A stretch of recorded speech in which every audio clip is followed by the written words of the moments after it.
right? But we got here at 11 o'clock our time in the morning, right? Even though it's a 7-hour flight with the difference in the time. Okay. I'd like to call the meeting of the Development Review Board to order, May 20th, 2014. Let me introduce the members of the board present this evening. Milt Surdam, Charles Koukouris, Ron Alderman, Harry Hurst, I'm Charles Kopp, Dan Monks is our zoning administrator, and Linda Bermudez is our recording secretary. Hey, Dan. Okay, first order of business this evening is the minutes from our last meeting. Any changes? Need a motion? Harry? I'll move to approve. Nope.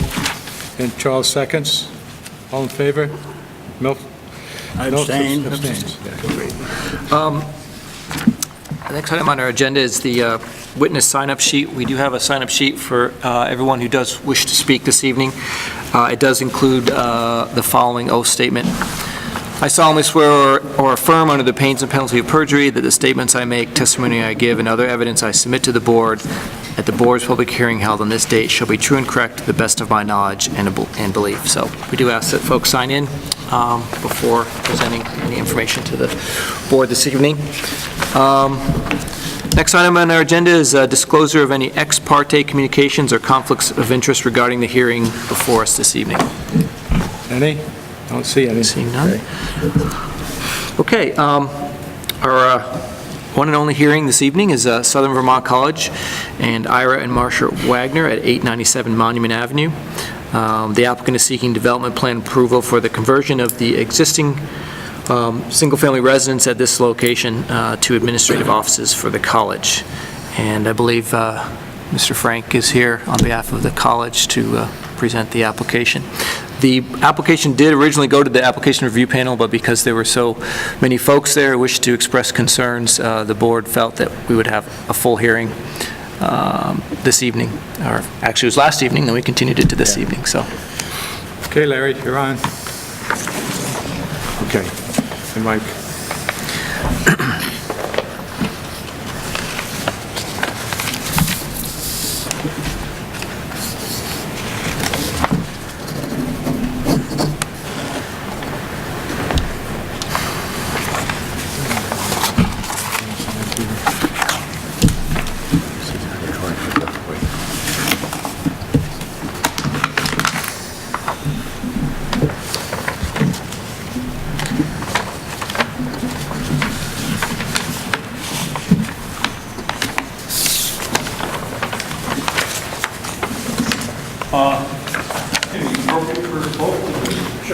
Go ahead and take a seat because we'll both be presenting.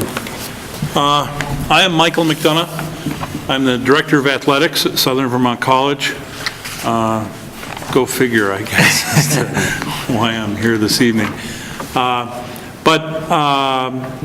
As Dan has outlined and as your packets have explained, the college is seeking site plan approval and conversion of use for what we will continuously refer to tonight as the gatehouse of the original Everett Estate on Monument Avenue.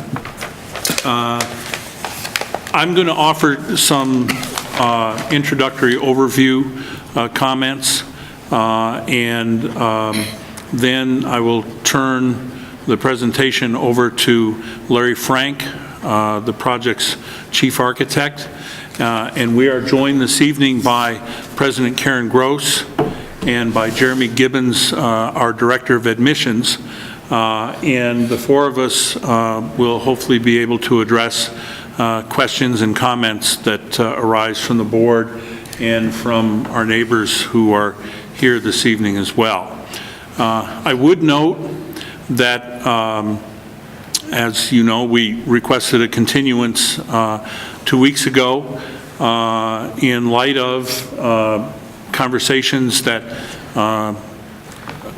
occurred at the application review panel hearing the day before that suggested that it seemed appropriate for us to take some time to have an opportunity to meet with our neighbors on Monument Avenue and discuss with them their concerns and be able to give some consideration to what mitigation we might offer relative to those concerns. And so subsequent to that continuance, we've had 2 opportunities to meet with our neighbors, inviting them to campus and to the Gatehouse site to discuss the proposal specifically with them, and again to provide them an opportunity to express to us what concerns or elements of support they might offer relative to the project. And so that brings us here this evening, and they have joined us here as well for a discussion of the proposal. By way of overview, we wanted to mention that since Southern Vermont College first occupied the Everett Estate on Monument Avenue in 1974, it has always been a dream of many associated with the institution that the Gatehouse, which was in private ownership, would one day become a part of the institution, reuniting it for historic reasons, reuniting it for functional reasons with the campus. And that opportunity has presented itself, and Southern Vermont College is very grateful for the opportunity to reunite the Gatehouse with the rest of the estate. We always note that the gate at the Gatehouse, emblazoned with the double E of Edward Everett, sort of reminds us all of the connection between the Gatehouse and the rest of the estate. I think President Gross has a new meaning to those initials that are located on the gate, and I think she's looking forward to sharing that with you this evening. And so we wanted to pursue a project which would provide the institution, Southern Vermont College, with an identity which it lacks in terms of its location up on the estate proper. There are very few ways in which the college has an identity in the public realm. A sign at Redwood Drive directs people to the campus. Some signs at our athletic fields further south on Monument Avenue identify the presence of the college. But other than that, an institution which is incredibly important to this community, not just ourselves believing that, but many others in the community as well, needs to have an identity that people recognize. And so the Gatehouse presents us with that opportunity. At the same time, we know that the Gatehouse, as a residential building from its inception, is located in a residential neighborhood and has neighbors. And we are hoping to be sensitive to the juxtaposition of the use that is proposed in the Gatehouse and the homes that surround it and are occupied by many of the people that are here tonight. One of the things that we are prepared to talk about tonight is the programmatical use of the Gatehouse, and that basically that programmatical use is one as a visiting center and admissions office for Southern Vermont College. It will be that first place for a prospective student and their families to experience that wonderful thing that is the Southern Vermont College campus, and in doing so, we hope experience the wonderful thing that is Southern Vermont College. And it's especially important that the Gatehouse sort of conveys the presence of the mansion and vice versa through the architecture that is located there.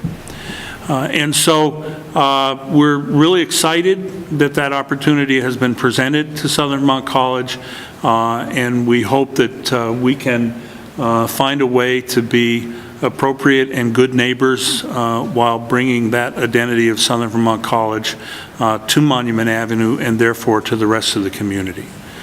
And so what I'd like to do is turn this over to Larry, who will take you through the specific details of the project as it is proposed. And then, as I say, Karen would offer a few words, and we'll all be here to answer your questions. Thank you, Mike. Thanks, Mike. Thank you to the board for allowing us to come before you to present this project. I've got the site plan and the building plans on boards behind me if there are any questions, but I'll run through the technical aspects of the project in brief, but I can answer any questions if need so. The building is intended to be used as an admissions building or welcome center for the college, where they'll greet prospective students and their prospective students' families, as well as visitors to the college and to the town of Bennington as they come onto the campus or come to the campus. We plan no changes to the exterior of the building. All of our work has to do with the site and the interior of the building to make it accessible to persons with disabilities. We intend to provide an accessible toilet inside and make the entrance, the way into the building, accessible for those persons as well. One item that I'll note about the interior is that we do intend to use a overhead lighting that is residential character as opposed to a commercial fluorescent lighting. It'll probably be a compact fluorescent type lighting, but it'll have an appearance like a residence. And so I think that's an issue that's come up as we've talked to some of our neighbors about how the building might appear in the evening hours. With respect to the site, our plans show an access. The existing driveway is the access point on Monument Avenue now. One way in, one way out. We have shown 2 parking pods on our site plan along the circular drive, and I can point those out here and here. We also believe that we will probably use the 3 parking spaces within the garage on the site. We've included in the package, and I don't have a blow-up of it, but it's in your package, which is a site lighting plan, which complies with the town's requirements for lighting. We're using a bollard lamp that is actually the same bollard that's used by the college up around some of the residential buildings. It's a cutoff fixture, and it provides generally a low level of lighting throughout the traffic areas, or the drive areas on the site.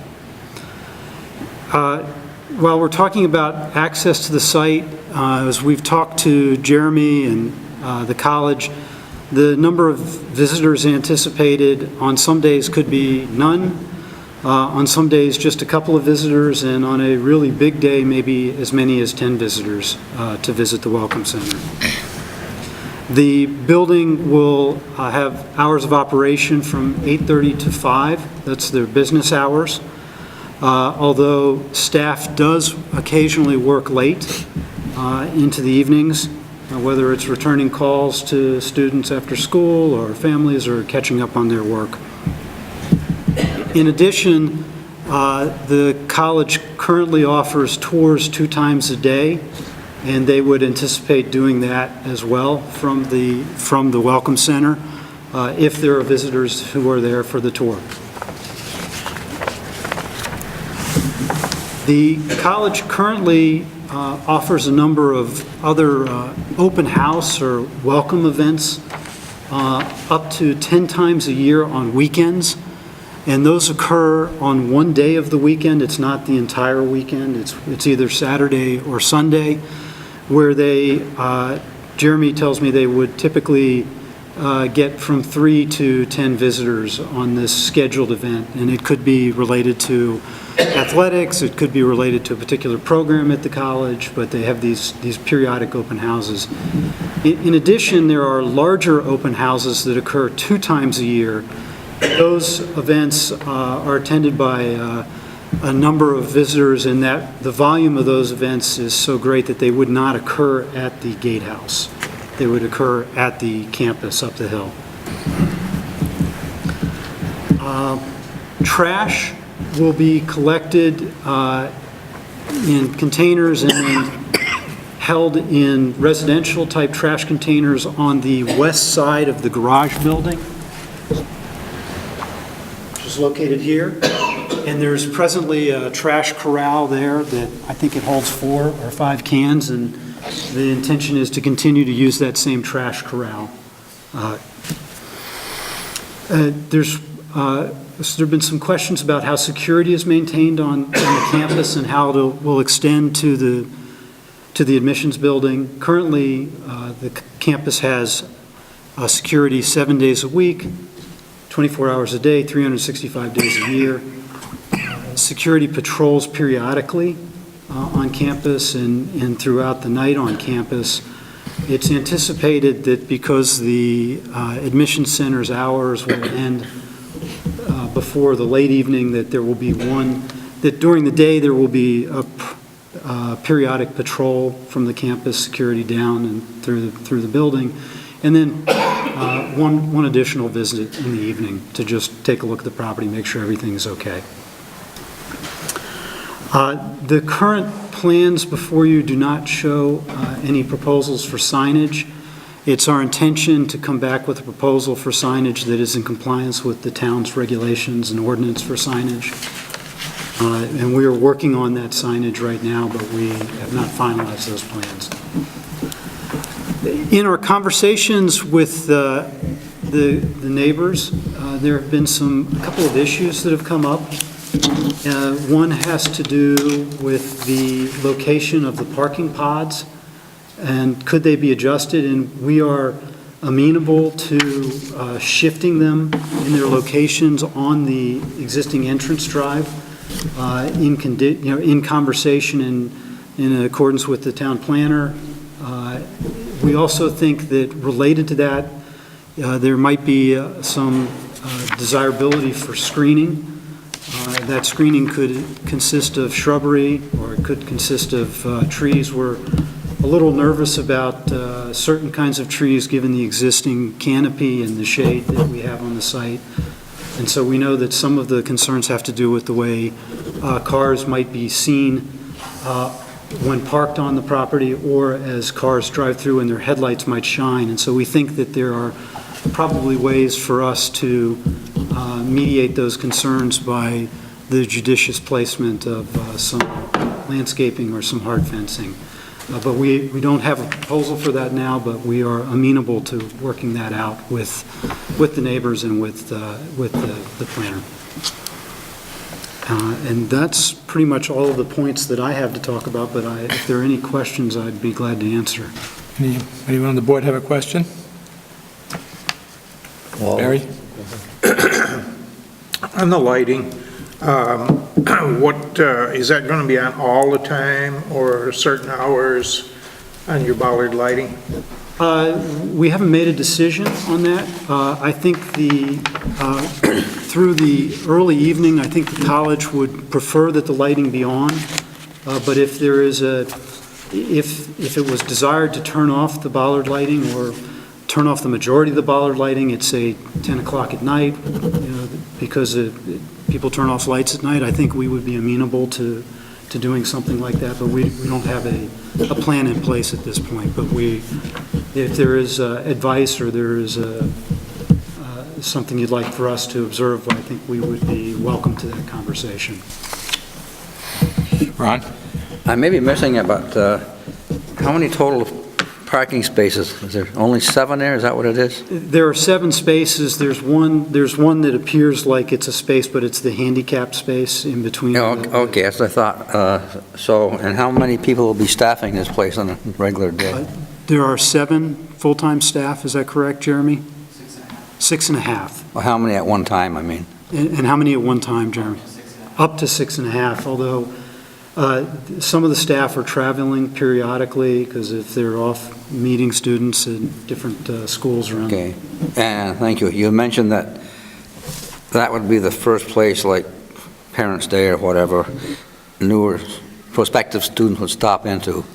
So that would add some more parking there, of course, would it not? Well, I'm not sure I understand exactly what you mean by parents. Well, I'm looking at 7 parking spaces, and you have 6 people, so you could probably have six cars for those folks. But when people come in to visit, that's gonna be their first stop, I thought I understood you to say. They're gonna need a place to park also. Where will they be parking? Plus, there are 3 spaces in the garage. So there are 3 additional spaces. There are 10 spaces. Okay, get back to that later then. Okay, thank you. Anyone else? Yeah, one more thing. Okay. I assume because the HPC hasn't weighed in, this building is not on the historical register? I don't believe it's formally on a historic register. It is a historic building, but it's not in a historic district, so the HPC wouldn't be reviewing it. It's not within the design review district. I know it's not a historic district, but okay, sometime they weigh in regardless, I guess, but... No, they don't have any jurisdiction on a building that is Okay. not within the Okay. design control district. And if I understood you correctly, you're not changing the footprint of the building whatsoever? We're not changing the footprint of the building. Okay, thank you. Thank you. Barry? I'd like to follow up on Ron's question just a little bit. In that area, it's marked number 4, or for 4 parking, in front of the garage. Is there additional room there if you need it for additional parking?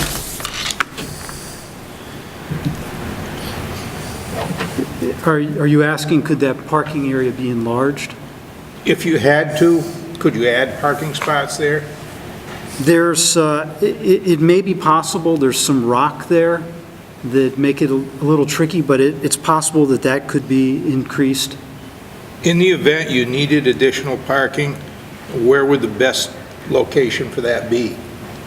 I think we'd have to study it, but on the spot right now, I think we might look at another pod along the driveway. We might look at increasing one of the 2 pods that are there. I mean, our intention in this plan was to distribute the parking so that we didn't have a large concentrated area of parking. So and I'm not trying to evade the question, but I'm not sure whether it would be better to add another section of parking or to expand the existing parking. But I think we would look at both of those. Ron? Just one more. Am I correct in assuming that the college owns this complete property, all this real estate, where the building is and where the parking is going to be and so forth? That's owned by the college right now? No, it's privately owned. No, okay. But the way I read the ordinance, I think an accessory use has to have the same owners as the major use, is not correct, Charlie or Dan? The college is basically going to be leasing this property, so they will be owning it. I mean, they will be having control over it. Yeah, and it is a college use. Yep. Okay, all right, thanks. The college use is allowed in this district. I don't understand Yeah, that. yep. But I thought I read here, we'll have to double check that it had to be owned by the people using it, same one that has the major use. The use does not, the owner of the property does not have to be the user. Okay, all right, thank you. Anyone else? Aaron? Mike? I was going to join and add an additional thought relative to the parking. With the 3 spaces that are available in the garage, which we would anticipate would be available for staff, the two principles at work here. One, is that, as Larry has indicated, we wanted to minimize the parking footprint on the site as much as possible. And we also know from a programmatic standpoint that when we have visitors who usually arrive on a scheduled basis, that flow of people, anywhere from 0 to 10 in a given day, do not all arrive at the same time. And so our intent was to match the limited amount of parking that we wanted to infuse into the site with the reality that between staff coming and going and the staggering of those visits, that the limited number of spaces would be adequate. Now, Barry's suggestion or question as to whether there is expansion potential on the site, I think there is. And we've actually, had some conversation with Dan about what kind of a process we might follow if we felt in the future that parking capacity should be amended. But the intent here is clearly to not over-facilitate the site with parking area. Okay. Any questions of Mike? Okay, Mike. Yes, Karen.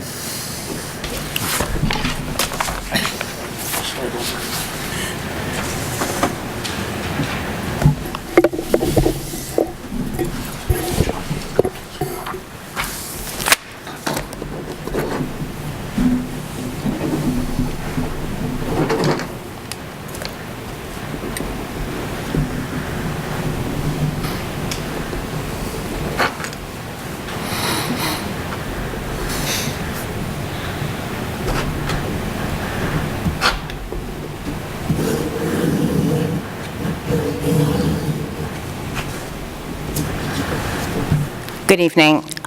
First of all, I want to say how important it is for us to be here this evening and how important this project is for the college.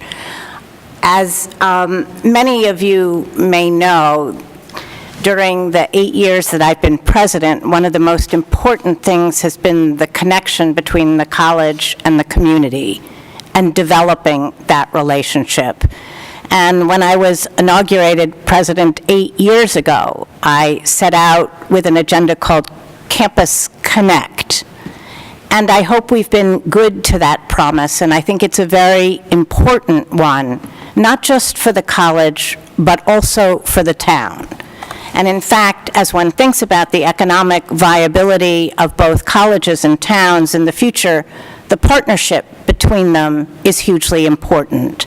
And so this project, I hope, will enhance our visibility, welcome both prospective students and families who spend money in town, but also encourage local people who may not have visited our campus or in the region to partake of our campus and its gorgeous setting, whether that's to attend athletic events or to just drive through the campus or to use our many trails. I'd like to also add that the literature shows that students and families make their decision about a college within the first 14 minutes that they're on a campus. And so for us, this house and what it represents is key to students and families finding Southern Vermont College to be their new academic home. And for us then, how the house looks, how the surroundings look, how the house is maintained, how the house is furnished and lit are all very, very important. And Southern Vermont College has been known for having what I'd call a, quote, family feel, and we have every reason to make this house feel like a home, to welcome students, prospective students, and their families. So it will be lit like a home, it will be furnished like a home, and it will be maintained as well, if not better, than a home. Let me also point out before I get to the gate that many of our admissions staff travel. Indeed, they travel 10 to 12 weeks a year to look for students outside of this region. And so while we employ 7 people in that area, there are times of the year when there are many fewer staff as they're out on the road looking for prospective students. And I might add, sharing not only about the college, but also about the town where it's located. So when I first started and saw those gates, I actually thought those were the welcome gates to the college, until I realized, oh, they're not. You actually have to go around the corner to enter the college. And when I saw the double E there, my initial thought was, well, oops, it doesn't say SVC, it says EE. But upon reflecting on it, and actually, as you think about many of the things that I've said on campus over the last 8 years, I think those EEs, in addition to standing for Edward Everett, stand for Empowered Education, which is really what SVC is doing, empowering the next generation to enter the workforce and be thoughtful and engaged citizens in this state and in this community. So we appreciate your consideration. Thank you. Thank you, Karen. Anyone else need to speak? Anyone from the audience like to speak? And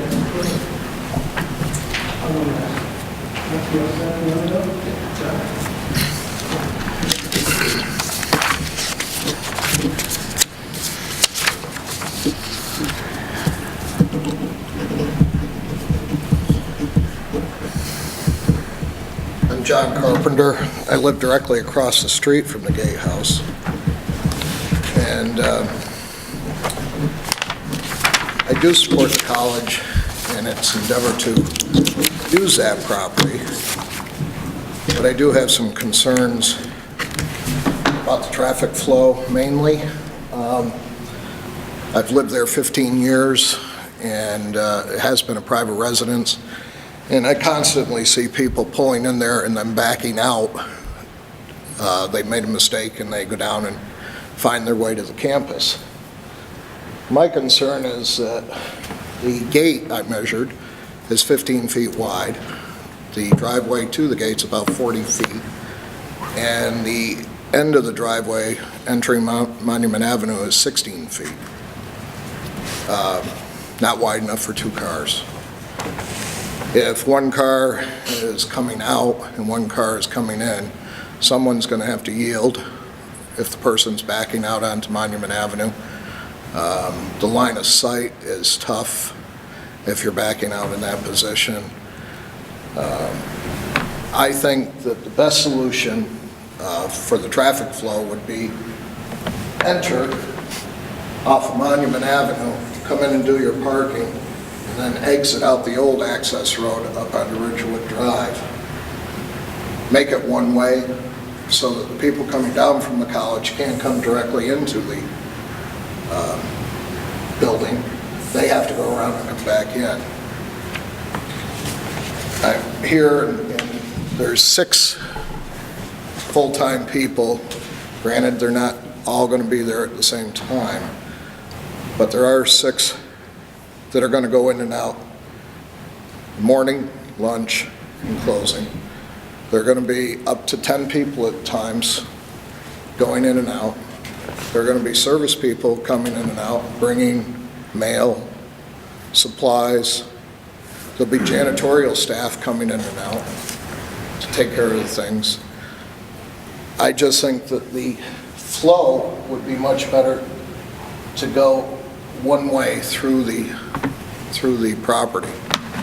It also is going to, right now, when it was a private residence, the kids would walk down and go down Ridgewood Drive and then come down Monument Avenue. They're going to naturally go through. In fact, I think they even are talking about a walking path, but the foot traffic is also going to be going through the property and exiting onto Monument Avenue. I would urge the board to talk to the Highway Department about extending the sidewalk from Quarry Lane at least to the entrance to the gatehouse and possibly further down the road. So I Again, I'm supporting the project, but I have reservations about the traffic flow. The other thing I would like to address is the sign. They're going to put a sign up across the street from my house, and it's going to look commercial. I understand they need a sign. You have to have a sign. I get that. I would hope that the placement and how it's lit, I'm sure they'll take that into consideration. Hopefully it isn't too large, but obviously big enough to identify. And the lighting, I would endorse lighting to stay on the front of the property in all dark hours. If you drive Monument Avenue at night and somebody is dressed darkly and there's no sidewalk, people go very fast, whether they're on their way to the hospital for an emergency or whatever. People are hard to see. And, the best thing that happened is Old Bennington putting the sidewalk up as far as they have and lighting that. So anyways, that's what I think. I think that should be a one-way, and I think a little more parking would be appropriate. And the signage, I hope, is not too big and well landscaped, and the lighting, at least in front of the building, would stay on to help pedestrians. Thank you. Thank you, John. Yes. Just one thing, signage has been mentioned by both presenters so far. Do we understand properly, Dan, that before they put any signage up, they're required to come before this board? Yes, if that's the Any board's, signage up? if that's the board's request, certainly, yes. Okay, Yep. let's make that a condition if we will. Yep. Okay, thank you. Absolutely. Anyone else like to speak?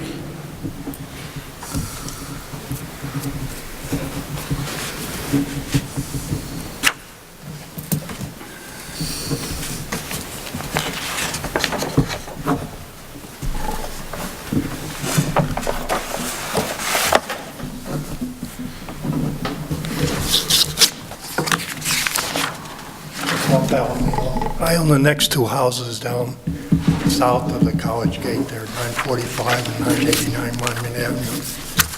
Lived there for the last 50 years on 989.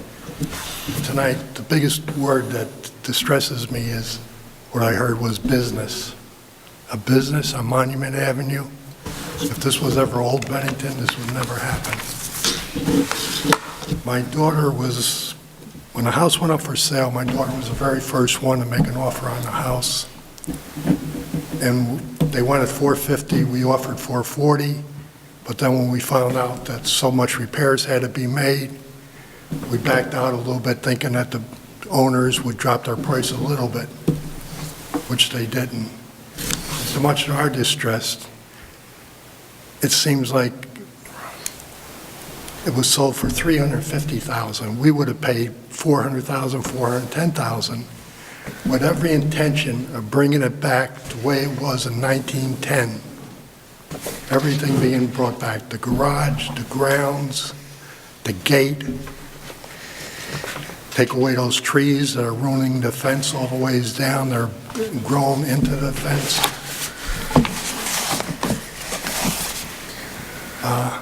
I'd just like to see it as a private residence. Thank you. Thank you. Anyone else like to speak on this? Andy? Used to sit there. That was a good edit, then I'll try it from this side. I'm Andy Anderson. Is there 2 pages here? We live with my wife and family.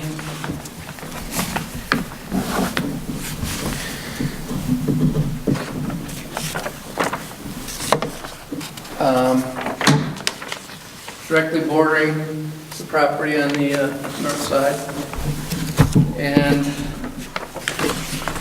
what I want to talk about is, what the DRB has to consider for this change is the character of the neighborhood. This is a neighborhood, first and foremost. It has been since before the college existed. That was a homestead.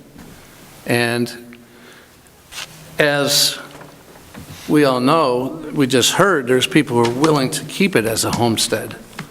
In fact, upgrade it as a homestead and upgrade the neighborhood.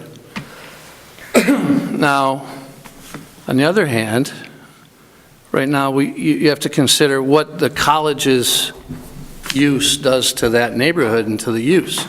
In fact, in Article 6 of the DRB, or Development Review documents that you have, the review standards, the board shall consider design, location, scale, and intensity of proposed development relative to the use and character of the adjoining properties and other properties likely to be affected by the proposed use.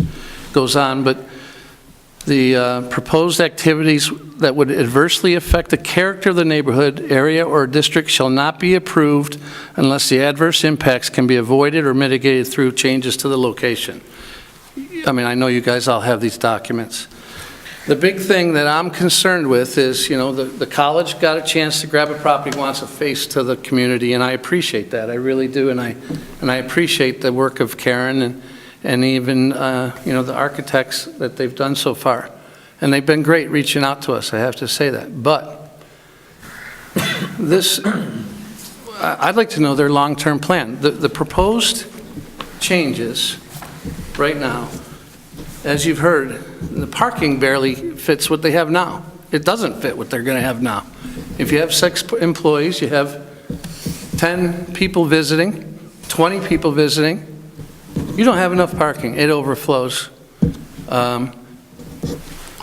So I'd like to know what's the long-term plan. This college wants to grow, wants to be part of the community. You have tons of land. Why wouldn't you spend that money and write down, if you want to face the community, you got all kinds of road frontage. This isn't even contiguous property to the college.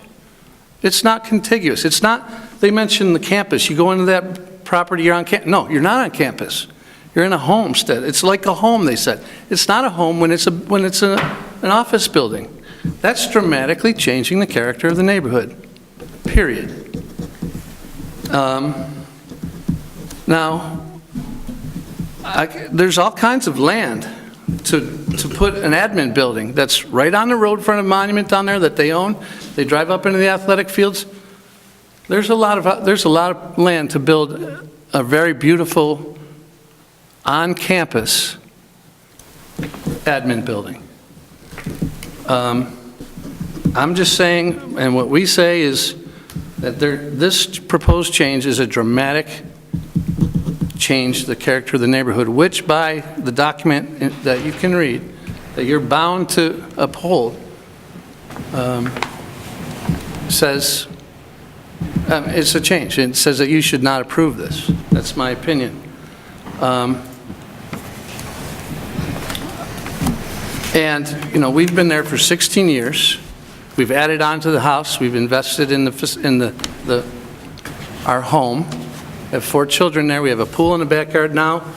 The proposal is to have a parking lot right across from where our kids are swimming in the pool and playing ball and all that kind of stuff. Our kids throw balls. They get out into we have a lacrosse net right in the yard. One of my boys winds up and whips when it goes out and hits a car. It's right where one of the parking lots is supposed to be. I mean, those are issues that I, don't want to have to deal with and shouldn't have to deal with. It's a parking lot now. Now it's woods. It's a yard. And if we had neighbors, they wouldn't care. And if we had neighbors, we'd go over and say, hey, I'll pay for the light or the window like neighbors do. Well, if it's a stranger coming into town, parks in the parking lot, we hit it with a lacrosse ball, that's a bigger issue. It's no longer a neighbor-to-neighbor thing. As much as Karen says that we'd like to be good neighbors, Karen's leaving. Read in the paper today. She's gone. We've seen other people come and go there. How are we supposed to establish a neighborhood relationship with people who are coming and going? And those are the concerns we have. So I think generally speaking, another thing. What used to be original property of the mansion was my land, was across the street the horse barn, the one next door was the laundry, and the Mahar's house was the caretaker's home, which is all stone and part. What if they decide to grab that too? Then everything else changes. My driveway, if the Mahars decide to sell to them, it's R&R as well. Now they own the driveway and the right-of-way and that house, the caretaker's house, and we're dealing with a whole nother issue. So the bottom line is, a whole bigger issue, I should say, is what I want to know is what's the long-term plan for these non-contiguous properties or the growth of the school? I mean, do we have a 5-year plan, a 10-year plan that we can look at and say, yeah, okay, if it was just this property and they were just doing this, I'm somewhat okay with some of the changes. If they were going to be there a little time and we could look them in the eyes and you're saying, this is all we're doing. Well, I can look Karen in the eyes and trust her today, but she's going to be in D.C. in several months. And, everybody else will be in D.C. And the only one I know for sure is going to be around is Mike, because he's going to retire here. He's been here his whole life. And we love Mike McDonald. Andy, I'm going to have to stop you. We can only deal with this site plan. Okay? We can't Okay, we'll deal with the site plan 10 or 20 years from now. in light of what I've said, please, and understand that this dramatically changes the character of our neighborhood, this proposal. Okay. We'll take that into consideration. Thank you. Let me finish writing my notes here. Anyone else like to speak? Yes, sure. We want to take Mr. Corcoran first, maybe? Mr. Corcoran, you go first. Let Mr. Corcoran go first.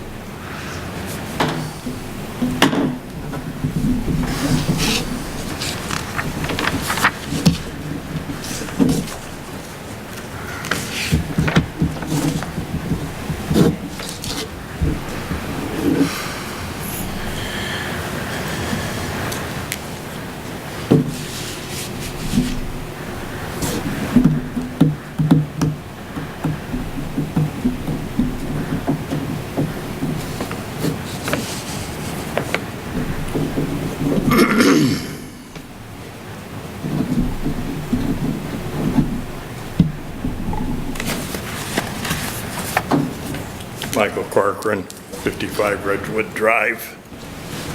I'm a full abutter of the Gatehouse property from the north end to the south end and the west side. My concerns are traffic going out on the Ridgewood Drive. We got a lot of traffic there now. If we put traffic out from the Gatehouse property, we're making a 4-way intersection there. I just don't think it's a good idea to have that traffic going out there. Other than that, I haven't got a lot of concerns about what they're going to be doing there. Been there 30 years. Never had any problems with the college. I don't foresee having any. So I guess that's about all I got to say. I'm just more worried about the traffic as a safety issue, and we can talk about the gate and how wide that is and backing out on Monument Avenue. But we do have some footbridges here in town. A couple of them especially that aren't very acceptable either. And there isn't room for 2 cars to get through them. So that's about all I got to say. Thank you. Thank you. Yes, Dan. It's okay, he's gone. I was going to ask him a question. Okay. Go ahead.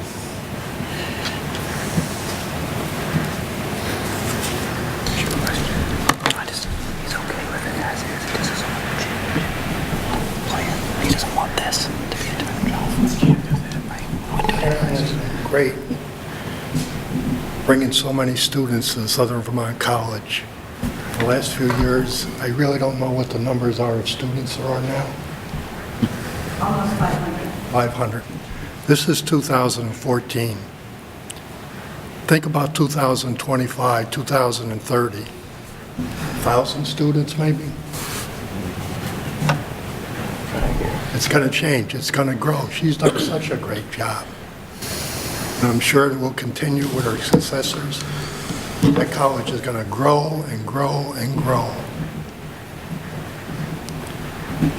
What happens to quiet Monument Avenue? Personal homes. Thank you. Thank you. Anyone else? Any questions from the board? I guess we I need had to... a question for Okay, yes, Dan. Barry. Is Redwood Drive a town or private road? I believe it's a town road. Town road? Mr. Palladino, is that correct? Redwood is a town road?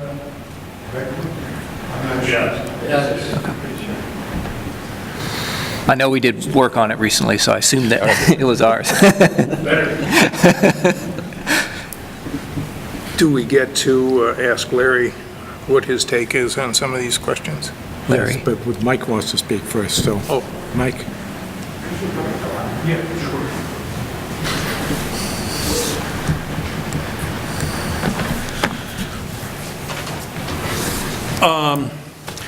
Wanted to take the opportunity to address some of the things that the members of the board and our neighbors have raised.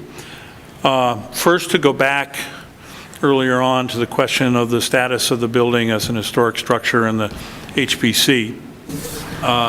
One of the things that we want to reassure the community is that it is the strong desire of the college, as is evidenced by the level of maintenance that is afforded to the mansion, to see to it that the gatehouse retains its historic architectural character. There is degradation to some of the trim on the building, particularly caused by some very heavy ivy on the exterior of the building, much of which, a significant amount of which, was very meticulously removed so as to minimize damage when taking it off the building.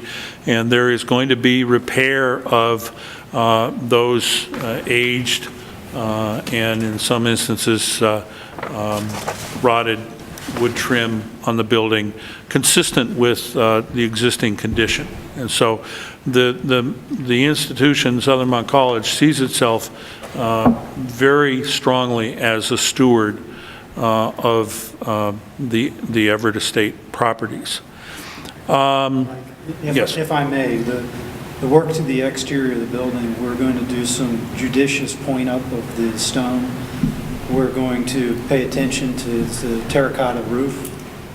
And as Mike mentioned, we plan to repair and restore the fascia and soffit of the building. So we're not changing any openings. We're putting back fascia and soffit as it exists. Another area that we'd like to address, I think, is a very important one. Though Andy was quick to point out my retirement, I hope it's not too imminent.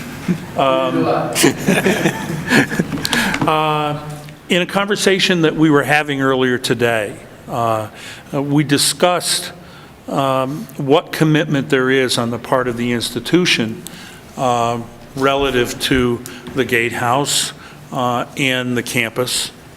And Andy is correct to say that it's at the whim of the people who are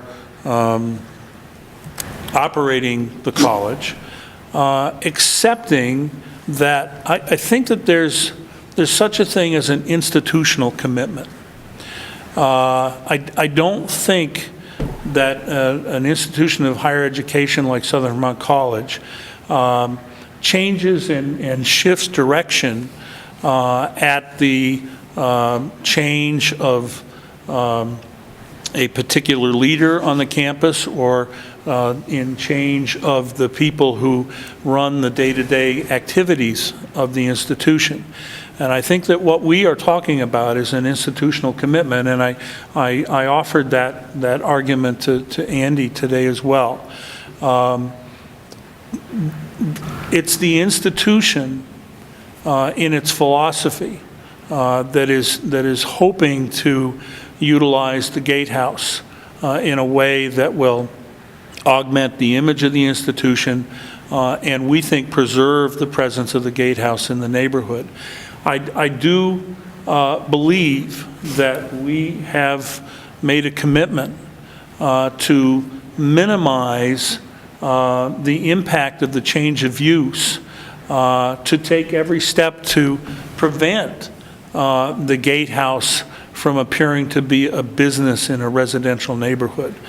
In fact, I think one of the very last things that an institution of higher education wants to project, would be that it is a business.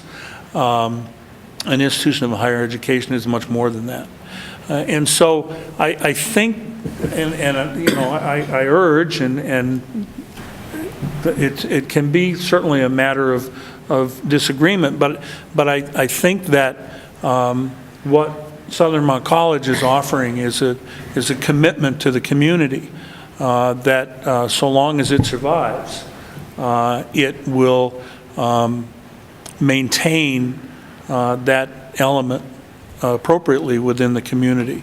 So I think that our effort to minimize not just the footprint, but the activity at the gatehouse will address the concerns that have been expressed about the use. And I know Karen would like to talk about the projection issue that Andy has raised in terms of what is the future of Southern Vermont College. Just one thing before Mike leaves. Yep, sure. What triggered my question previously about changing the footprint was when I saw the word demolition, entry demolition, Monument Street demolition, not being the sharpest knife in a drawer about some of these terms. What this demolition that refer to, just pointing up underneath, or what's that mean? I'm going to come over just, I want to see exactly what you're referring to.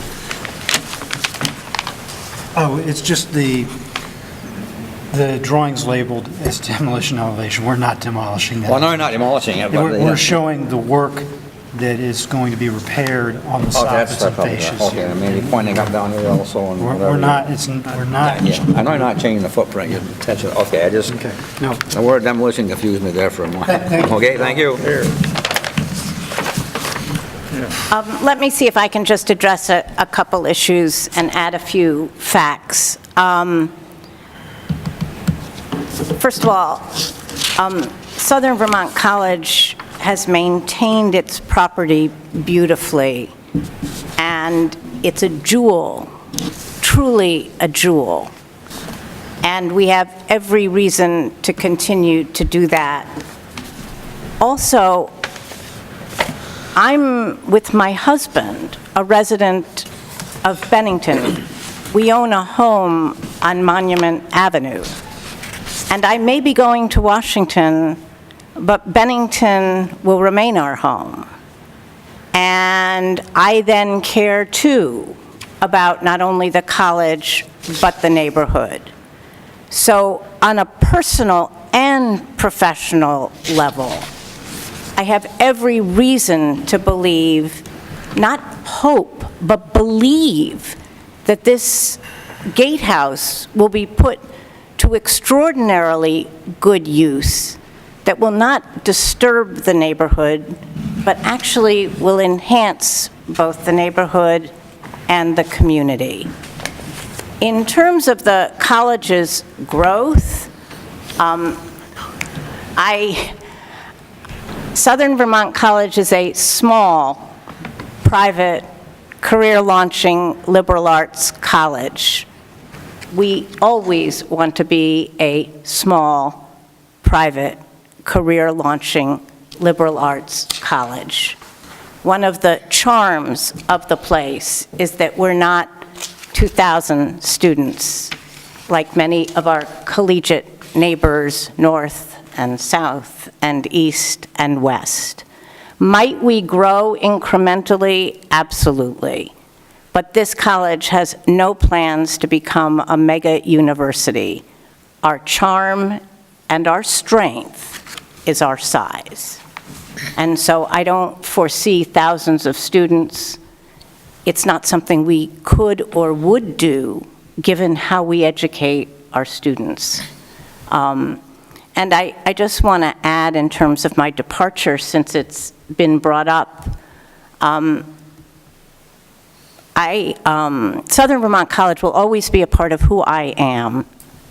And one of the important things that was discussed with the board upon my departure is that we're looking for a leader who will carry on the successes of the last 8 years.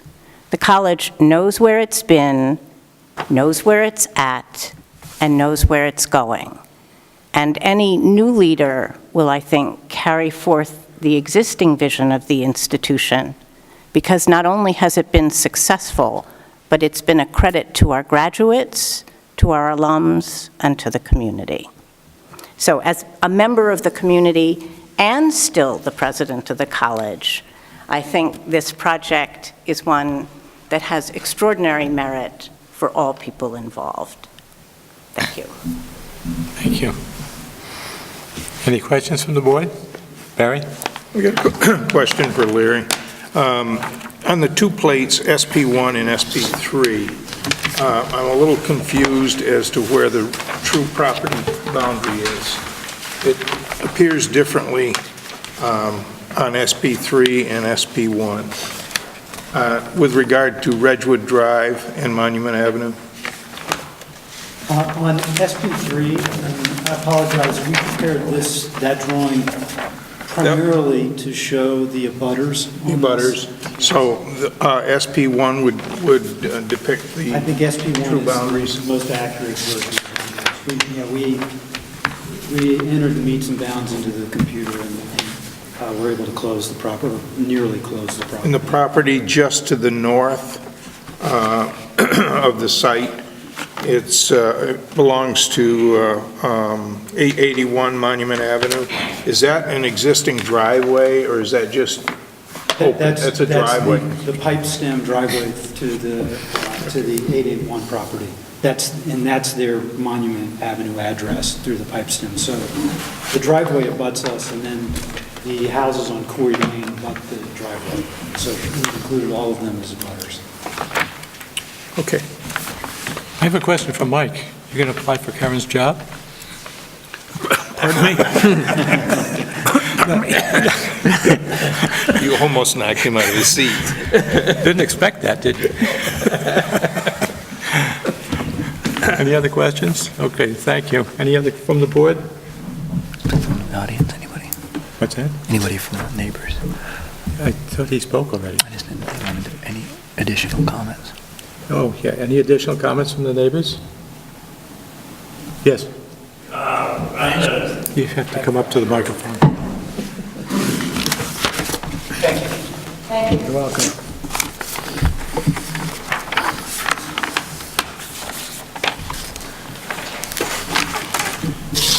On the driveway they're talking about for an exit that was bought up, that's about 20 feet from my driveway now. And it's right directly across the road from the traffic that comes out of the college.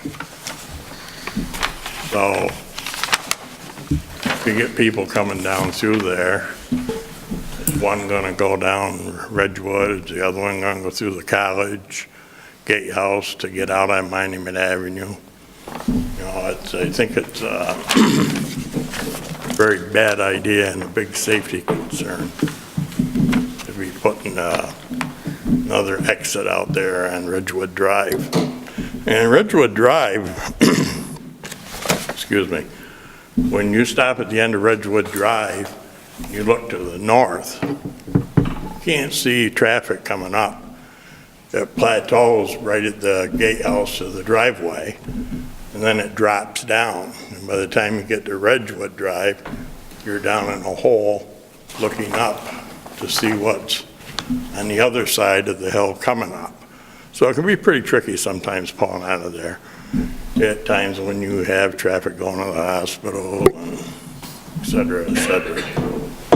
So, Mr. Corcoran, you support the site plan as proposed without an access to Ridgewood Drive? Yes, I have no problems with that. Okay. Thank you. I just wanted to clarify that. Yeah, no. Other than the drive, that's my only concern. Okay. Thank you. Any others? Okay, we need a motion. Yes, Barry? I'll move with, we close the hearing and go into an executive session. I'll second that. Charles seconds. All in favor? Okay, we're going to close the hearing. We'll go into an executive session. Deliberative session. Deliberative session, sorry, and discuss all of your inputs, and we'll make a decision, and Dan will have an answer to it in the morning. And then everyone who spoke this evening will get a written decision, as well as, you could certainly call in tomorrow and ask me what the preliminary decision is, but I'll put together a final written decision over the next 3 or 4 days that will be mailed out to all of you. Yeah, just this one hearing, Yeah. yes. Is it set in stone once your decision is made? Well, you can always make a motion, you can always ask the board reconsider, and there's also appeal rights for any, a budding property owner, or anybody with, any interested party, which includes abutting property owners. Anybody who spoke this evening would have that right to appeal to the environmental court. And that will be spelled out in the letter. 28 days, is it? 30 days. 30 days. 30-day appeal period. So, all right. Thank you, everyone. Anything for the board? Any new business? Normally, we would have election of officers, but we're missing a couple folks, so do you want to hold on that until the next? I don't care. It's up to you guys. Do you want to move forward with that or hold? We can elect them. Elect the two that are here? Usually say if it ain't the broke, don't fix it, so I nominate Charlie and Barry, chairman and vice chairman. Okay. Do we have a second for that? Second? Second? All in favor? All in favor? That was easy. Barry? I'm abstaining. So did you get that, Linda? Charlie was nominated as chair, and Barry, Ron, Barry was nominated as vice chair, and that was seconded by Charlie Kukoris, and it was I say the same unanimous. thing here. So I know that happened quickly, so. Any other business before we go into deliberative session? Need a motion to adjourn? So move. Barry moves. Sure. Milt, I give Milt that one. Milt seconded? Okay. All in favor? Okay. Milt, you second, you're going to vote? Oh, you going to vote? Oh, yeah, they're still talking about me being second. Thanks, Linda.